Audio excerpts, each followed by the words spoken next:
Evening, everyone. Thank you for those intros, Marianne, and thank you all for being here. So we're gathered tonight to talk about a figure who transformed not just fashion, but also culture, Virgil Abloh. His rise was nothing short of extraordinary. In 2018, when Louis Vuitton named him Artistic Director of Menswear, it was a shock to the fashion establishment. For the first time in the brand's 164-year history, a Black designer was its artistic director. And that moment carried enormous weight. We're going to break that down with Robin tonight. But Virgil's story isn't just about one man breaking into an exclusive club. As my friend Robin Gavon, a Pulitzer Prize-winning culture critic and our guest tonight, she shows in her brilliant new book, Make It Ours, his journey illuminates something much bigger. A revolution in how we think about luxury, taste, and even identity. Virgil came from outside the traditional fashion pipeline. He wasn't trained in the Parisian fashion houses. He studied engineering and architecture in the Midwest. And Robin tells his story not just as a biography, but as a cultural history. Make It Ours is a powerful meditation on fashion and race, on genius and gatekeeping, on the way culture is made when boundaries are crossed. Okay, that's my review and recommendation. Please buy the book. And I'm just gonna go home now. All right, audience, tonight we get to explore Virgil's life and legacy, and also hear from one of the sharpest cultural voices we have. Please join me in welcoming Robin Gavon.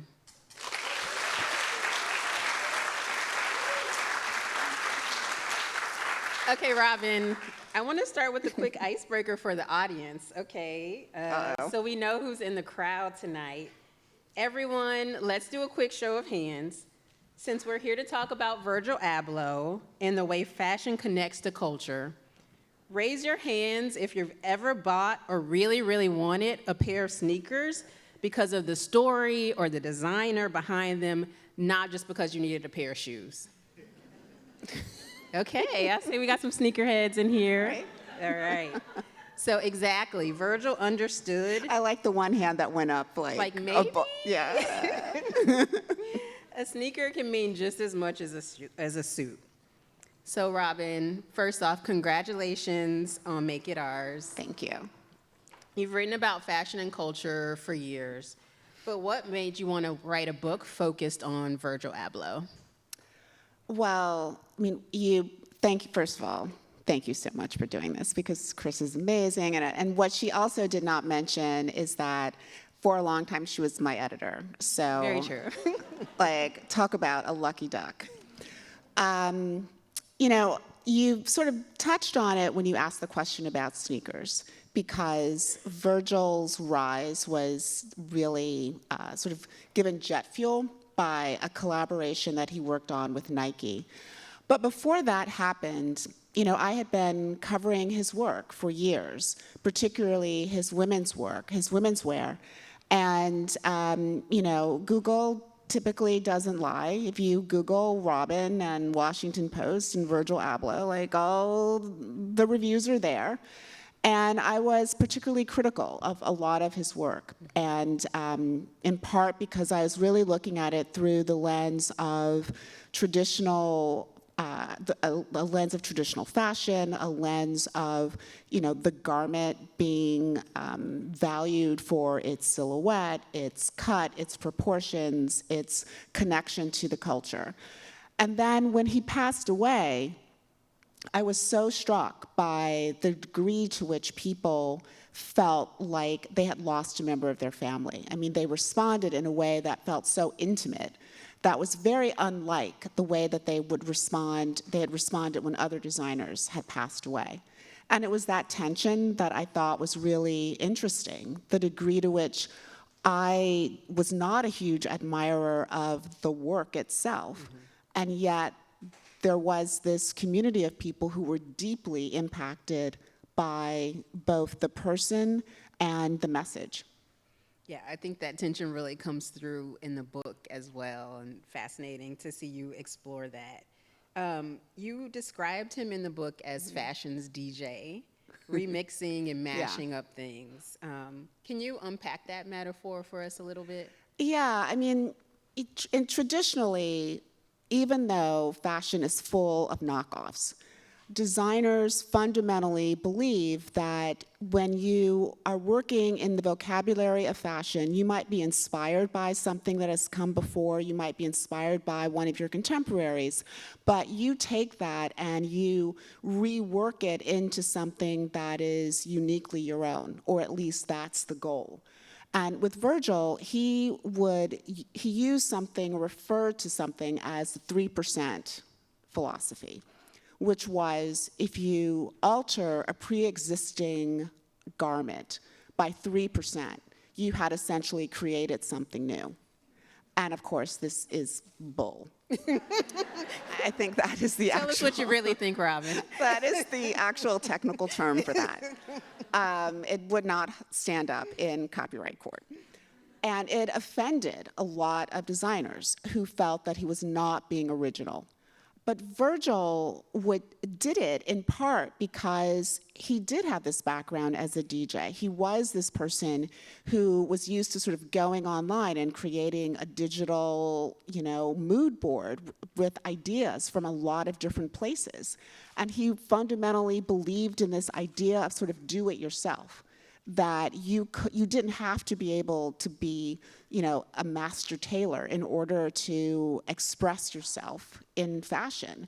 And he also believed that, that he was doing something that was creative because he was putting his mark on a t-shirt or on a rugby shirt or on a varsity jacket. And his mark, or as fashion would say, his brand, his logo, was everything. That's really powerful. And you talk about in the book how he took some rugby shirts from Ralph Lauren and put a mark on them. I love this story so much because it really is sort of at the heart of his sort of design philosophy, but it also gets at the thing that I think makes him so much more than just this guy who designed clothes, which was he really tapped into the meaning of the clothes and who gets to define what is valuable and how it's perceived. And so the very first project that he did was this thing called Pyrex Vision. And the centerpiece of it involved buying discontinued flannel shirts from Ralph Lauren Rugby. These shirts were about $35 a piece. He buys them, he silk screens Pyrex and 23 on the back. 23 is a reference to Michael Jordan's basketball number because he loved Michael Jordan. Pyrex had all these connotations about sort of rap and drug culture, and if you knew, you knew. And he then proceeded to sell those shirts for over $500 a piece. And they sold out. And what I found so fascinating about it begins with his choice of a Ralph Lauren shirt. And we don't have a national uniform in the country. But I think Ralph Lauren probably comes closest to being a quote-unquote national designer. Like, this is the guy who designs the Olympic team uniforms. He donated to save the Star-Spangled Banner. He sort of has created this sort of identity of Americana and preppiness and allows everyone to sort of enter into that universe. And Virgil was essentially saying, I am taking these shirts that are kind of representative of the American dream, and I'm putting my mark on them. And because I've put my mark on them, they're even more valuable because of my presence in the American dream. It's that much more valuable, it's that much more powerful, it's that much more desirable. And I thought that was a really powerful thing to say. Yeah. A lot of confidence. There's so much about Virgil's story that's unexpected. A kid from the Midwest studying engineering and architecture. From Rockford, Illinois. suburb of Chicago? Well, some people would like to call it a suburb of Chicago. But Rockford is, and I road tripped to Rockford. It is about 90 minutes from Chicago, but it's also 90 minutes from the Iowa border. Okay. And you can pretty quickly go from sort of industrial Midwestern city to cornfields. So how much did his background being outside the traditional fashion path shape his work and how he approached design? Well, a lot of designers have come from the Midwest and have sought their fortune by heading to New York. I think what made him distinct is that he sort of came to fashion as an expression of creativity that he got to by going down a road that involved DJing, that involved his interest in industrial design, in graphic design, in architecture, in street culture and skateboarding. All of those things were kind of touchstones along the way. And you know, when I started doing the interviews, so many people began by describing him as a nice guy. And I was like, yeah. Just throat clearing. Let's just get to the real stuff. Not that I was being sort of like the cynical journalist, but I was being the cynical journalist. But then, as so many more people kept referring to he was such a nice guy, it became clear that that was also kind of part of what made him distinctive. And it was why people, one of the reasons why people wanted to work with him, why they wanted him to succeed in many ways. And it was something that also really distinguished him from perhaps his most famous friend, The mercurial Kanye West. the artist formerly known as Kanye West. Yes. Because early on, they were a part of a collective, or we should say Virgil was a part of Kanye's collective. Yeah, I mean, they met in Chicago, and you know, I can't speak to the artist now known as Ye. I'm going to go back to Kanye. And at that time in his career, at that moment in his life, I was really struck by the degree to which his ambition, his enthusiasm, his creativity, and his willingness to just fling himself into every endeavor 110%. Had to be just really captivating if you were part of that world. And, you know, most of these guys were, you know, around his age. A lot of them were young black men for whom it can be somewhat challenging if your interests are outside of sort of these prescribed areas, the sort of typical, the cliches that you're expected to be interested in. And if you were interested in skateboarding, if you were interested in European techno music, if you were interested in design and art and architecture, it could often be challenging to find your tribe, the people that you could sit and have these long conversations with. And Kanye created that kind of community around him, and it was really energizing to the people who were in it. That's great. Let's back it up a little bit and talk more about Virgil's identity. You write beautifully about how being the son of Ghanaian immigrants influenced his worldview and that he carried himself differently in part because of that background. Can you explain how that informed his work or maybe his approach to life and entering these spaces? It was a question that intrigued me because in so many descriptions of him, he was referred to as the child of Ghanaian immigrants. Rarely was he referred to as simply African American, which was also accurate. And this came from you know, a young man who had interviewed him quite early in his career when he was, you know, sort of assisting Kanye. He hadn't really started with any kind of fashion, his own fashion aspirations.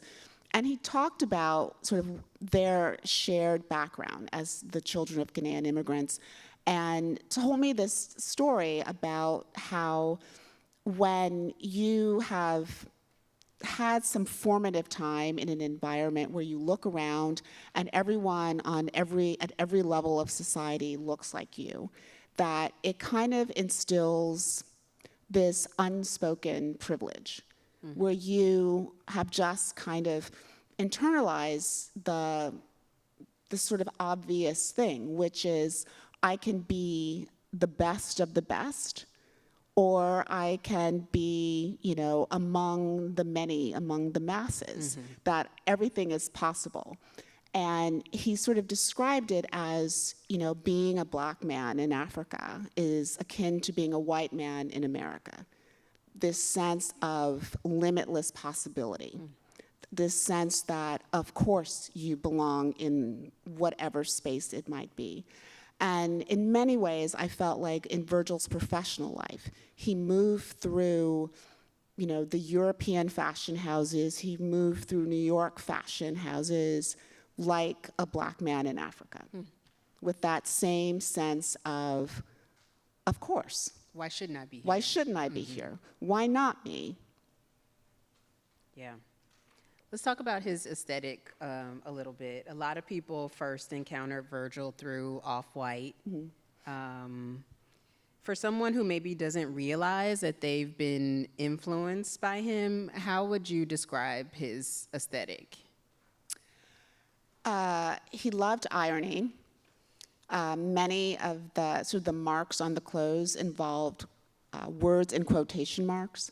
On a pair of boots, he would have "for walking" in quotation marks. On a black dress, it would say in quotation marks, "little black dress."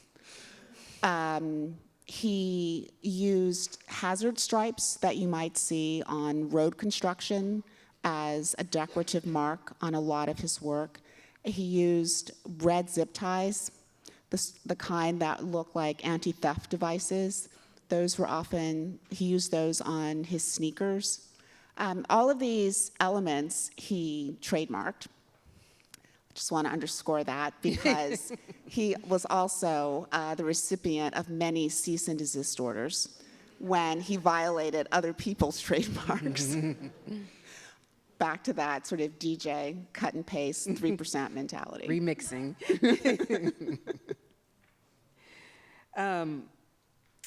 You talked a little bit about the 3% rule that he had earlier. Expand on how that idea of, sort of taking something, putting his mark on it, changing it a little bit. How did that philosophy both capture the brilliance and controversy of his work? I mean, I think the brilliance of having that philosophy means that it allows you to basically glom on to everything that's out there and use it for your own devices. It gives you this sort of permission slip to say, well, yeah, I can take that and I can incorporate it into my work, and I'm honoring the thing that already existed. A lot of that idea came from the world of fine art. He would often refer to Duchamp, who famously installed a urinal in a gallery, and it became this whole notion of the ready-made, and the idea that you take something that already exists, you change the context, and you therefore have changed the item. And he loved talking about ready-mades. But, for me, the argument that he needed or that he wanted to apply these sort of fine art principles to fashion, I found really frustrating. And I thought that it was diminishing to fashion because, and I said this earlier, and I prefaced it with, I know it's somewhat controversial for fashion people, but I do not think that fashion is art. Say think more. I think that fashion can be incredibly artful.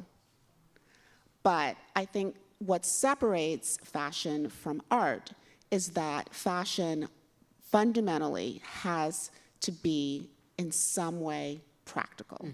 There's utility to There's it. utility to it. Now, that does not mean that a garment has to be something that you can wear to the office or to a soccer game or to a PTA meeting or even to a black tie event. But someone somewhere has to be able to wear it. Like, it has to be able to accommodate a human body. That human body might be Beyonce in Houston or, Rihanna at the Super Bowl, but it has to accommodate a human body. And to me, that is what separates it from art, because art doesn't have to do that. Art doesn't have to be practical. In fact, art is at its best when it's not within sort of the realm of reality, when it makes us think and dream outside of that. I say all that just to say that I think that Virgil was in some ways uncomfortable with the idea that fashion could do all of the things that it is capable of doing without attaching an art label to it, an artistic verbiage to it. I think it was unnecessary. But that was how he explained The 3%. the 3%. And you write a bit about how that ruffled some feathers, Ralph Simmons and others. Virgil was an enormous fan of the designer Ralph Simmons and just really admired his work. And at one point, Ralph was asked about Virgil, and he had some pretty scathing remarks. I mean, he essentially said, look, I think Virgil is a very nice guy. There's the word again, nice. But I prefer people who are creative in their own right. Virgil's response was, I still like Ralph Simmons. I mean, That's how he approached things. he had a really incredible capacity to at least publicly allow slights and criticism to kind of roll off of his back. He used the word practice and prototype quite often. He would refer to his work as a practice. He would refer to designs as prototypes. He was someone who did not get bogged down in perfection. He believed that everything was sort of good enough, and then you were on to the next thing, and maybe the next thing would be even better. That was, I think, very freeing for him, but it was also protective, because if someone criticized an output, it was very easy to say, well, that was just a prototype. Like, I'm on to the 3.0. Speaking of prototypes, let's talk about the sneakers, which were such a important and big part of his rise. I feel like I right? should wear sneakers every time I talk about Virgil. Yeah, those Nike collaborations. I should have gone on eBay and see what what they're going for now. But those were a really big turning point for him. Yeah. How did he merge, sneaker culture in that work, and how did it propel him to the heights that he reached? He was invited to be sort of the new designer to collaborate with Nike for a 2017 release. And leading up to that, if you follow sneaker culture at all, I mean, it really sort of began as the world of young men. And it was, and it still is really dominated by men.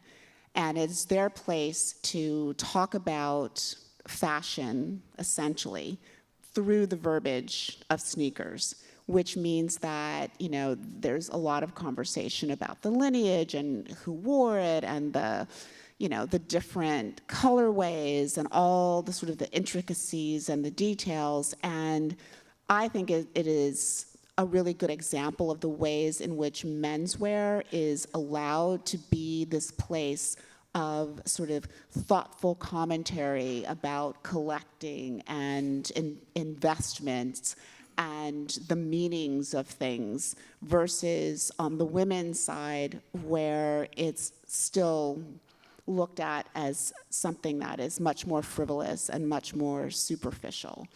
But Nike was losing market share to Adidas because it was a moment when people were really interested in sort of lifestyle sneakers. And Nike was still very much about performance.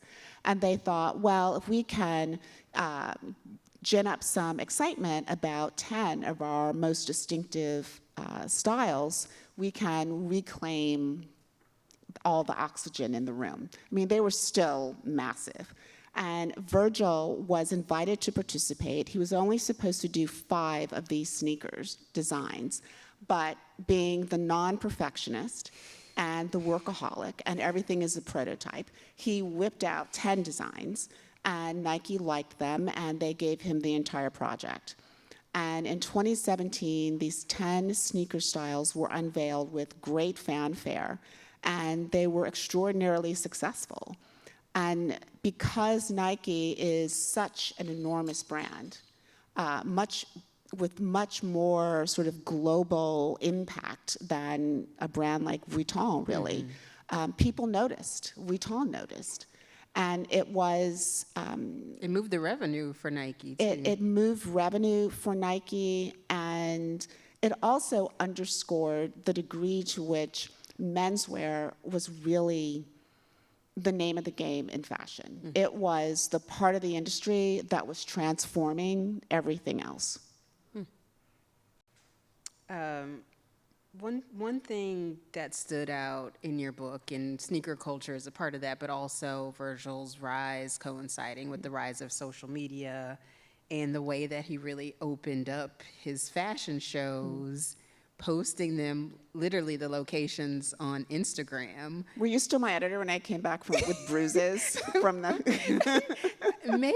I think we were definitely sitting next to each other then. I don't think you were a fan of him doing that. But like, let's talk a little bit about why that was so revolutionary in the fashion world. Well, you know, there had been other designers who had done shows where the public could see them.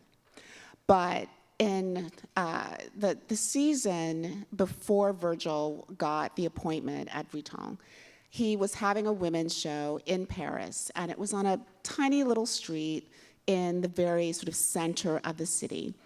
And earlier that day, he had also had a sneaker event. And Virgil had posted on his social media, essentially, hey, I'm having a fashion show. Here's the address. Y'all come by. And Like it's a cookout. like, come to the cookout. And they all came to the cookout. And the door was about like the size of the door that you walk through, and there were like thousands of people standing there, all trying to get through, like, you know, the eye of the needle. And yeah, it was pretty much a mosh pit. And it was a moment when I certainly looked around and I thought, I'm really glad I'm not wearing a scarf, because I would get Isadora Duncan in this place. But I also realized this is a designer whose fan base is ready to climb over each other in order to get close to him. And this is a designer who is trying to break down the walls, as he put it, to create transparency, to give people the cheat codes in a way that no other designer was doing. And to be clear, this did not make the organizers of Paris Fashion Week happy, in part because they worried about security. Which was, in fact, you know, a legitimate concern, but mostly because, you know, when you would get the Paris Fashion Week schedule, it would have the list of designers and it would have the time of the show, but it would not give the address. It would just say, you know, see the invitation. So the idea that you would publicly tell people where the show was happening was just not done. Well, I think, you know, this example speaks to the way in which Virgil approached the idea of luxury in fashion. Let's talk about that a little bit, because it was really defined by exclusivity. And here he comes with a very inclusive approach. You know, this is not Eurocentrism in a kind of rarefied sense of the craft. How did he sort of, you know, blow open the doors of luxury in that way in his approach? You know, I think in some ways it evolved because he often said that he was a kid who loved big designer brands. You know, his community of friends loved big designer brands. And when he was younger, he saved up his money and he bought, you know, a $75 keychain at a Louis Vuitton store, like the cheapest thing in the store. And he was just thrilled that he had this keychain with LVs on it. But over the years, when he would talk about luxury, he started to talk about it as something that you valued. And if you value it, therefore it's luxury. And you almost don't even want to use the word luxury because at this point, it's like so watered down. I mean, basically, people use luxury to describe anything that they want to like charge extra for. It's expensive. I mean, the tomatoes on that sweet green salad, that's a luxury. But, you know, when it was sort of initially part of sort of the history of a lot of these designer brands, the idea of luxury was, you know, I'll quote the North American president of Hermes, who said, "We design products to be repaired." Meaning that luxury products are something that are rarefied, well-made, meant to be repaired, meant to be handed down, not meant to be disposed of.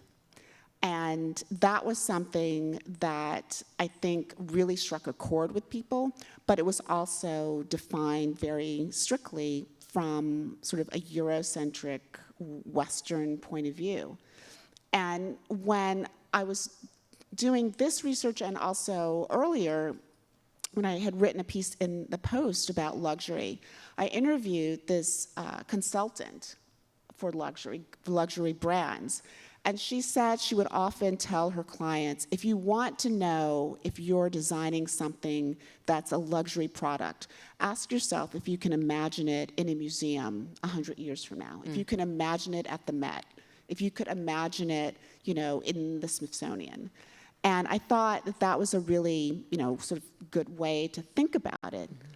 But the question that Virgil sort of raised was there are a lot of things that are in museums. And if you look at a piece of antique French lace, that might be defined as this fine print, fine example of French artistry in the decorative art section of a museum. And the same could be said for, you know, a carved Italian chest of drawers. But often when you look for a carved chair from, say, Congo or Nigeria, it's in sort of a section where it's defined as artifact or anthropology. It's not described as fine art so often. And the only reason it's not is because of the person who's writing the words on the wall text. And so when Virgil would say, you know, luxury is what is valuable to you, he was essentially saying that luxury depends on who's getting to tell the story. And he wanted to be able to tell the story, or at least to tell his story. And his shoes were in exhibits. And those shoes were, so I have to say, after he passed away, Louis Vuitton, to raise money for a scholarship that he had founded, auctioned off, I think it was about 24 pairs of sneakers from his last collection. And the scholarship fund expected that they would receive perhaps, you know, maybe $5 million from the auction of these sneakers, which were also paired with a little Louis Vuitton case to carry them in. When the auction was finished, they had raised $25 million. Wow. So don't throw away your sneakers.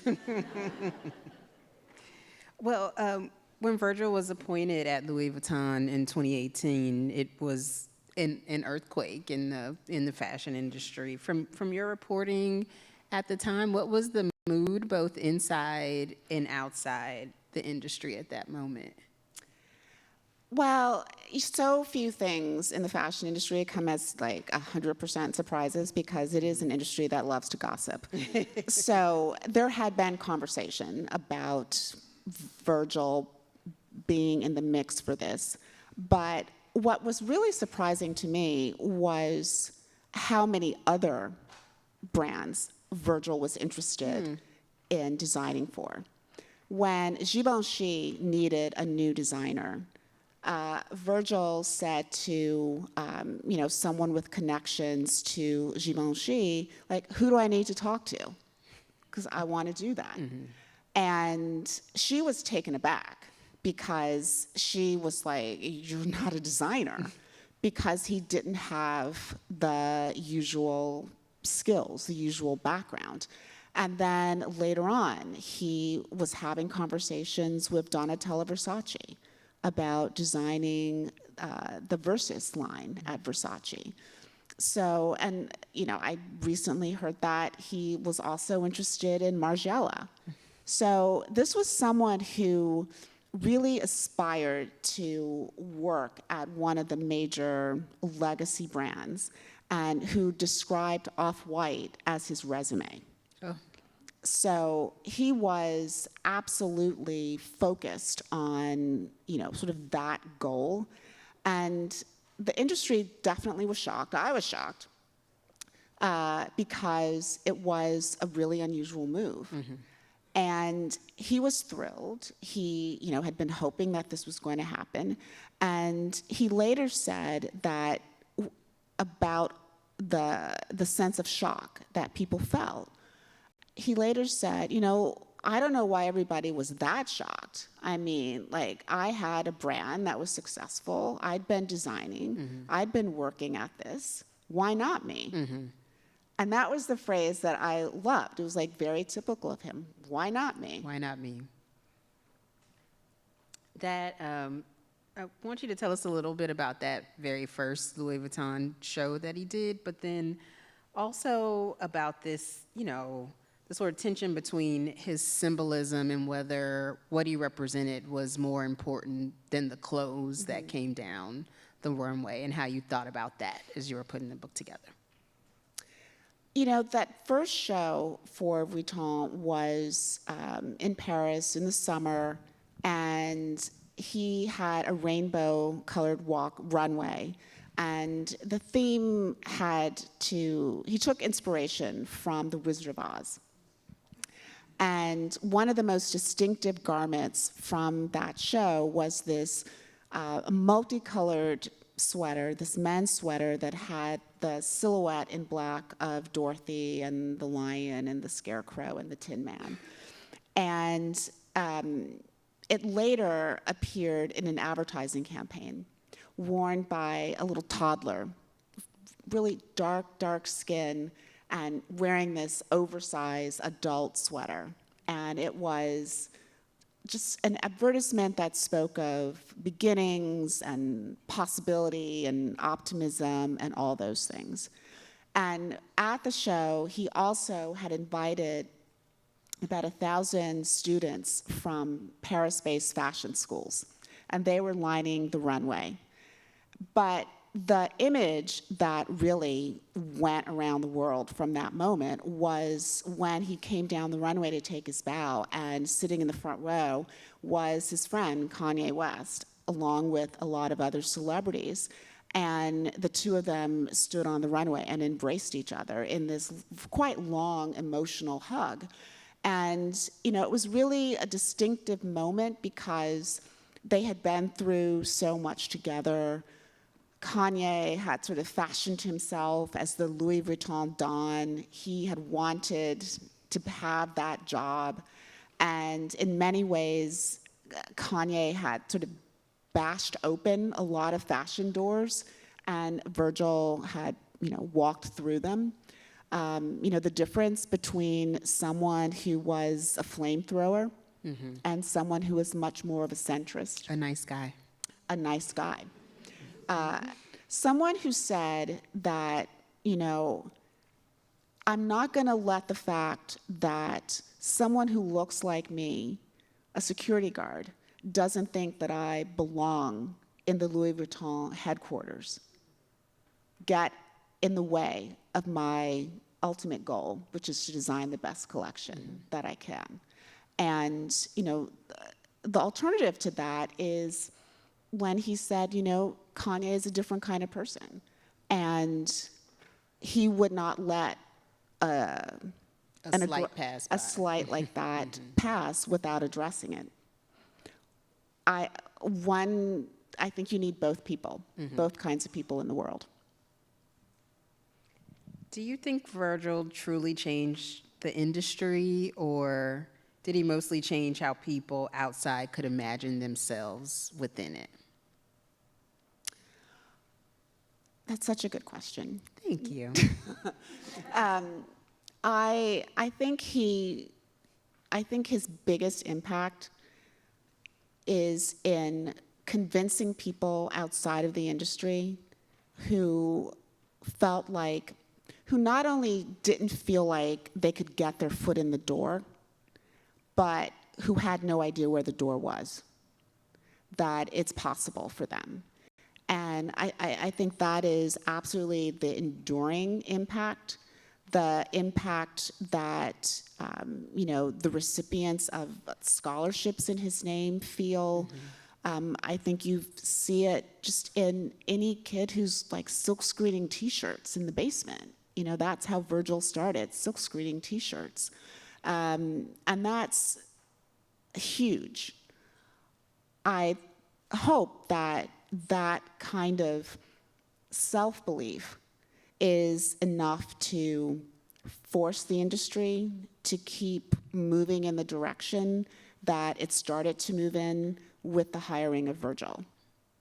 But I think those outside forces will have to be relentless in pushing the industry in that direction, because in the few years since Virgil has died, you look at, like, this season is an incredible one in Paris with a historic number of the major fashion houses all having new designers.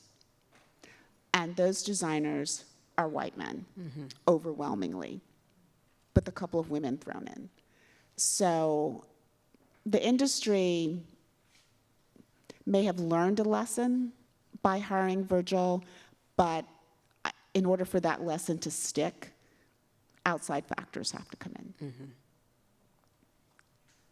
Well, I think that's a good note for me to end my questions on, with you looking towards the future and how fashion should be responding to Virgil's legacy, which you do such a great job of laying out in the book. Chanel, I believe we have time for some audience questions. So if you have a question for Robin, just raise your hand. Hello. Hi. Thank you for the wonderful discussion. Thank you for coming. So you talked a lot about his background and growing up in the Chicago area. Immediately, I think about those who came before him, like the Dapper Dan, immediately, and how someone like Dapper Dan was able to really tap into the Black culture and really kind of use that when he was designing. Can you talk a little bit about how the streetwear culture and how the impact of the Black culture had on him? Wow, okay, how much time do you have? I have so many thoughts. The first thing I'll say is, the book sort of traces streetwear's sort of beginnings. And one of the key things is early on when hip hop entrepreneurs started launching fashion brands, they sort of fell under this newly created title called urban. And it was a way of distinguishing early on sort of the cool factor of a lot of these brands from sort of traditional classic sportswear. It eventually became a way of just saying, oh, yeah, that's like a black brand, and call it urban and stick it in a corner and separate it. But then eventually, hip hop style really became so potent, and it was kind of combined with a lot of the styles that were inspired by skateboarders and other parts of youth culture, and that became the sort of broader world of street style or streetwear. And now I would argue, and I think a lot of designers would agree, that the idea of streetwear is almost moot because it has become,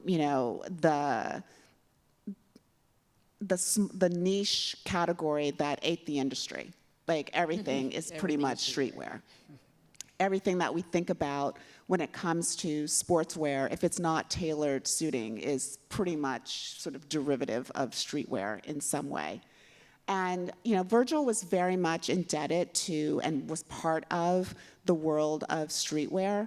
And when I think about him, though, I look back at people like Oswald Boateng and Edward Buchanan, who were both black designers who entered the world of sort of European legacy houses and were historic in their own ways, and who sort of didn't get as much attention as Virgil, and who didn't sort of break out and have resonance outside of fashion into the broader culture, and he owes a huge debt to them. I do think there is a connection with Dapper Dan, but I have complicated feelings about Dapper Dan because I think he is an incredibly creative person. He also violated trademarks. And so he and Virgil have that in common.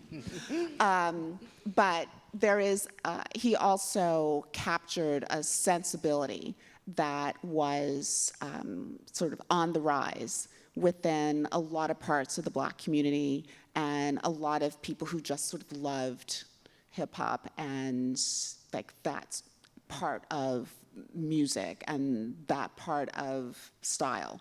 So I completely applaud him for that, and there's absolutely a connection there. Chanel, I think we have a couple. Oh, there. I'm sorry. There you go. I don't want to jump toward the end of the story, but what's next for you, Robin, at the end of this journey? Up here. Oh, okay. Up here. Thank you. What's next for you in your journey? What comes after this book?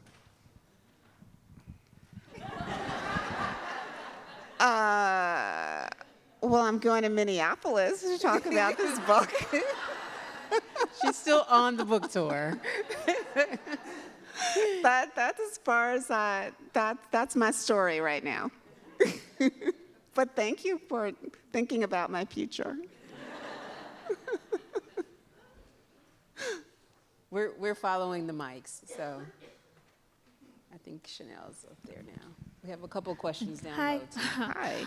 You had mentioned that Virgil and Dapper Dan were very similar in how they kind of started out in the fashion world, but what do you think were the differences between them that allowed Virgil to succeed and the fashion world, especially the luxury fashion world, to embrace him, whereas with Dapper Dan, they vilified him and completely shut him down? You're referring to Kanye? No, Dapper Dan. Dapper Dan? Dapper Yeah. Dan. Oh, Dapper Dan. Well, I mean, I think a huge part of it was timing, right? When Dapper Dan was at work, the idea that you would collaborate and embrace someone who was riffing on like your trademark, on your sensibility, was just not sort of in the psyche of fashion houses at that point. I think back, and there was a point at which the idea that a runway show that a designer was doing would be online for just anybody to see was like insane. Like, what are you talking about? Like, this is secret. Like, we have to control every single image that comes out of this show. So it was a very different time. And streetwear also grew into something with such commercial and global appeal that its impact couldn't be denied by fashion. I think, you see later on when Gucci referenced Dapper Dan, referencing Gucci, what happened, there was pushback from social media, and Gucci ends up forming a relationship with Dapper Dan. So Virgil was the beneficiary of an industry that had grown to have a very different relationship with street style, with hip hop, with Black men as customers. And he also was the beneficiary of social media, that not only could he speak to his fans and invite them to a show, but his fans could also elevate him and give, like numbers and show people, like, look how many people this guy has, in his back pocket who are supporting him. And that was an enormous thing, enormous benefit for him. Over here. Oh. Okay, yeah, hi, up here. Thank you both for this fascinating discussion about, among other things, representation and capitalism. And I was thinking you both recently left very influential positions at a formerly influential institution, the Washington Post. And I'm wondering if you could talk about, I don't want to disrespect this beautiful discussion, but also I want to hear what you might have to say about the media landscape now in the wake of recent firings. And I'm presuming you can speak freely in a way that you might not have been able to when you did work for the Post.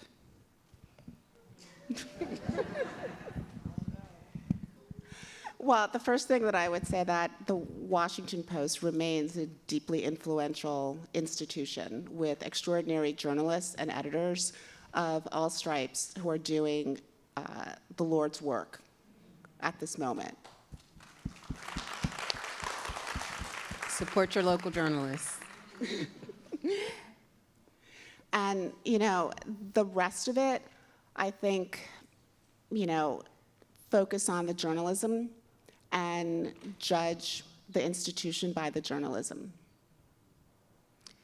I will also add, for my part, I had 24 great years at the Post. It was an amazing experience, starting from an intern covering the East Wing of the White House, seeing the world, being a leader in the newsroom, and as Robin said, it's full of great journalists. So I left with no animosity, any decision to leave. I think any job is very personal, for many reasons.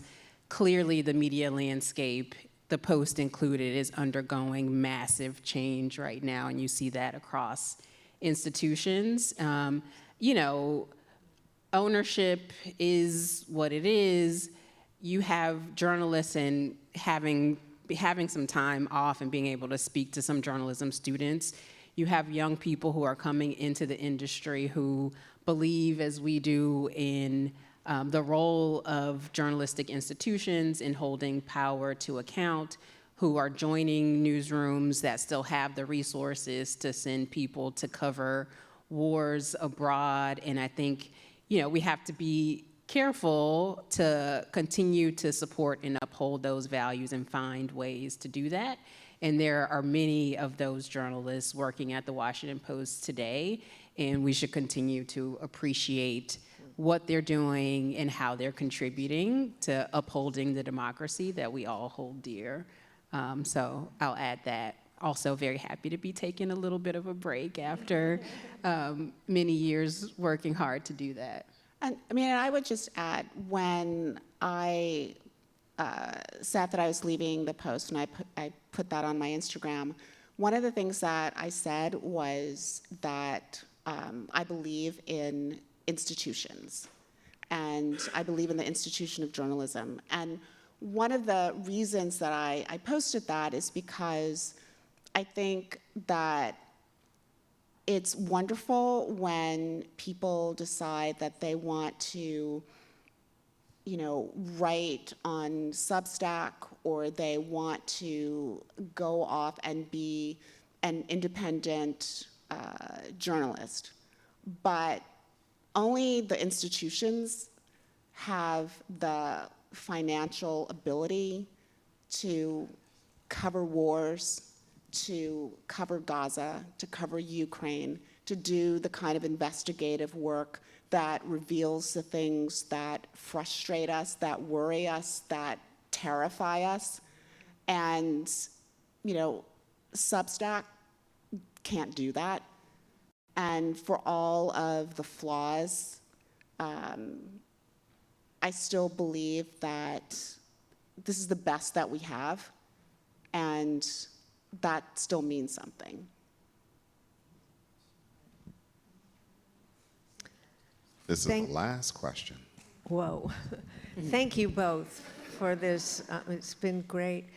Robin, did you have anything to do with the show at the Met on Black dandy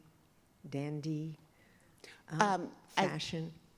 I wrote about it, but I was not involved Couple in great its- pieces in the Post. in its It's all conception. there in full living color. Going back to, it's a brilliant show. I don't know if it's still there. It is a really invigorating show, and I think the scholarship behind the show is really terrific. It's a show that focuses on the impact of sort of the Black dandy on identity and power, and our understanding of sort of the hierarchies in society.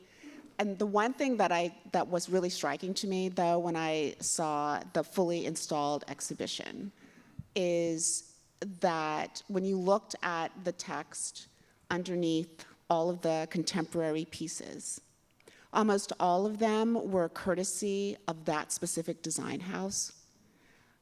They were not from the Met's own collection. They were not borrowed from another museum's collection, and they were not from an individual's personal collection.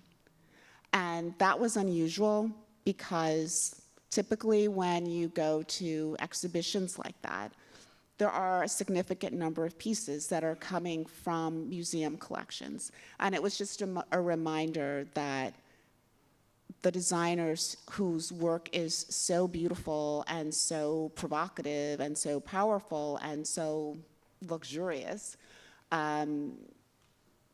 is not embraced in the same way by our institutions. But I think it will change, and I think it is changing, because I'm an optimist. She is. Thank you all for joining us. Thank you, Robin, for sharing your reporting and expertise Thank you with so us. much. Great conversation. Thank you, Ryan and Library. And please also give a hand to Krista Thompson, too.